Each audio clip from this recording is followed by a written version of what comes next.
here in Weeki Watchee River Cruise Tour. It's a beautiful spring, Weeki Watchee. You probably could have cut that if you're videoing down there. Yeah, that's Yeah, so you pretty. probably got that fish jump. Yeah, that's so stunning place. Fish jumps up at the end.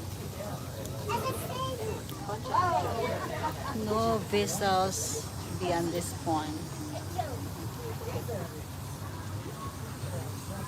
Wow, what a beauty.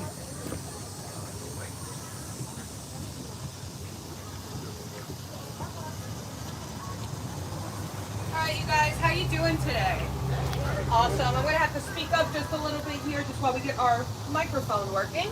But no problem, I am loud. So thank you guys so much for joining us today on the Aqua Bell. I'm First Mate Julia, and today you have Captain Chuck.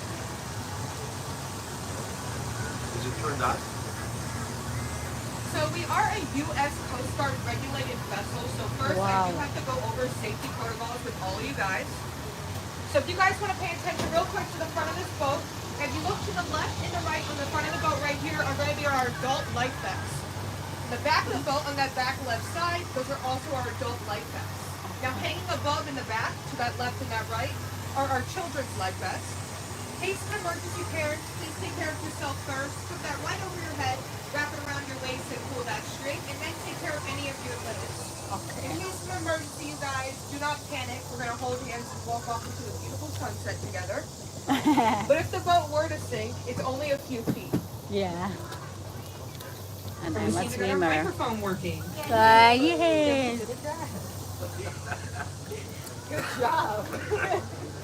I believe in you. Yeah, you can set your volume however you want.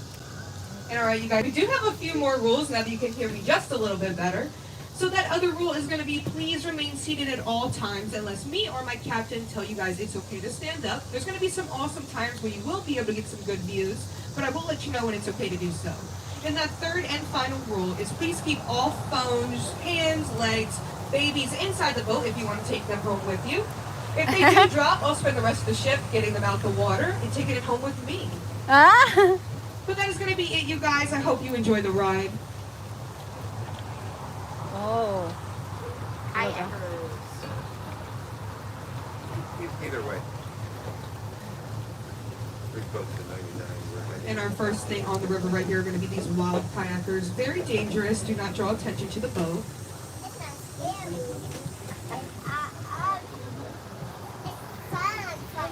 the baby is the small baby on the small baby is kayaking in pink. So most likely these people have their own kayaks and went from their own kayak launch point. Which if you can find one across the river and you have your own kayak, make sure you guys do it. You guys can go all the way up to that dock point, which you guys were just at, and all the way down to Rogers Park. Just as far as you can to the right or the left. Thank you.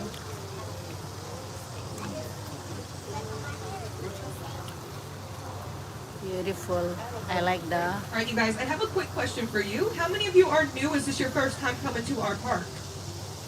Awesome. It looks like most of the boat has.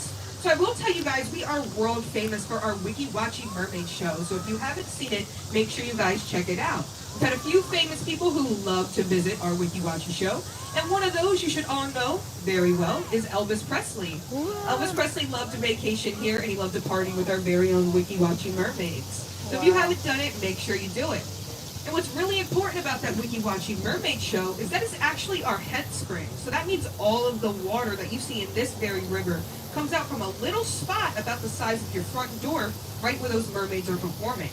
And the water that comes out of that little hole comes out a perfect 99.8% pure.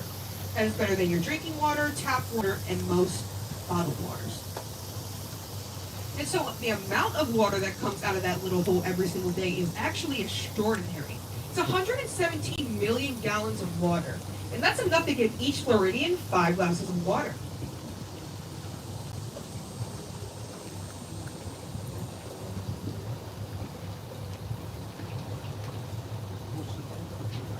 So So the water that's in this temperature, I'm sorry, the temperature of this water is going to be that perfect 72 to 74 degrees all year Ooh, round. it's cold. Swimming there. That's throughout the whole river. Now, the closer you get down to the Gulf, it'll get colder. Oh, That's just because the Gulf is like that. But when that Gulf temperature drops below 72 degrees, this is going to feel like heaven to you. And that's another reason why we have our manatees that like to travel up the spring. And in the winter time, you guys are a little bit early in the season to see them. Not that you won't, but in that winter time, they actually come here for these nice warm waters to them.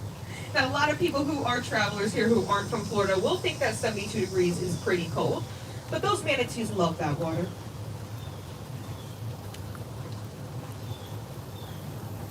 Now, coming up here on the left is an amazing tree. You're going to see this hanging in the water. That is the bald cypress tree.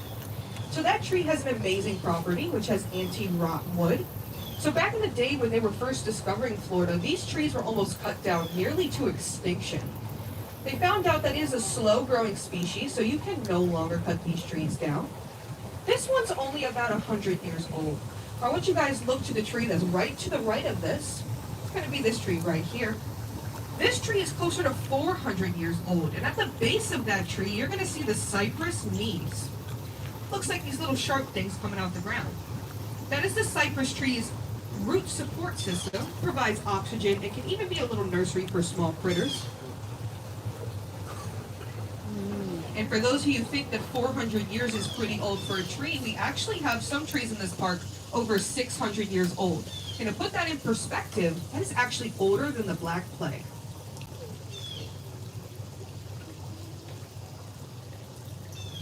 Now, right here is our only island on the Weeki Watchee River, and this is Monkey Island or Monkey House. Many of you may know that. Now, back in the day before we became a state park in 2008, we had many animals. But when they took over this park, when it became a state park, they decided that any non-native animals had to leave. So right there on that little platform you see, we had our very own little monkeys. And you could swim with them, kayak next to them, all that kind of stuff. And if you're still interested in doing that, you can. You can go to Homosassa to the Florida Cracker Kitchen and eat some food and look at the monkeys on Monkey Island. Or you can go to Silver Springs and kayak right next to them. Now, I want you guys to look up in these trees right here. If you look at this far tree to the left all the way up, you're going to see some awesome blue heron nests. But if you look 2 trees down and 3 trees back, all the way back there, 3/4 way of the tree upwards, that is our bald eagle's nest. That is home to Martha and George. Now, Martha and George have been coming here for 17 to 18 years. You'll see that in a minute. We're going to keep turning right here. Yeah, so for you guys on the right, don't worry, it's going to flip. But that is Martha and George's eagle's nest. As I said, they have been coming here for 17 to 18 years. They're a migratory species, so they leave for half the year and return. Now, that bald eagle's nest is actually relatively small. That one only weighs around 300 pounds. But the largest bald eagle's nest ever found weighed in at 4,400 pounds and was found in St. Petersburg, Florida. And if you did miss your chance, you guys on the left side, we're going to turn this boat again. And I saw a few people looking over here at what looks to be a duck in the water. yeah. That just shows you if it looks like a duck, if it talks like a duck, quacks like a duck, sometimes it's not a duck. That is a pie-billed grebe. It's a little bit early in the season for him, so he's out here all alone right now.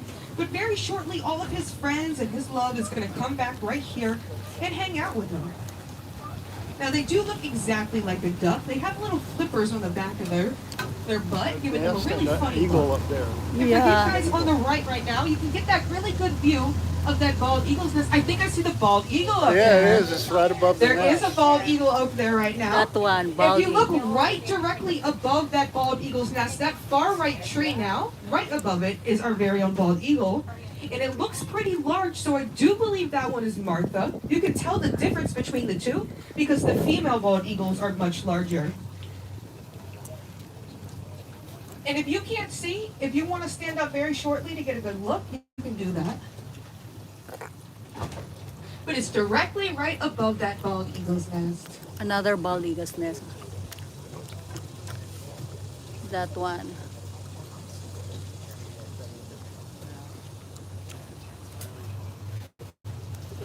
Now you might be noticing right off here to the right, you're going to see this tree in the background that looks like it's to the side, completely diagonal. That's because around 2 years ago, a tornado came through and took out Martha and George's old nest, which is why it's kind of relatively small right now. But do not worry, Martha and George love each other.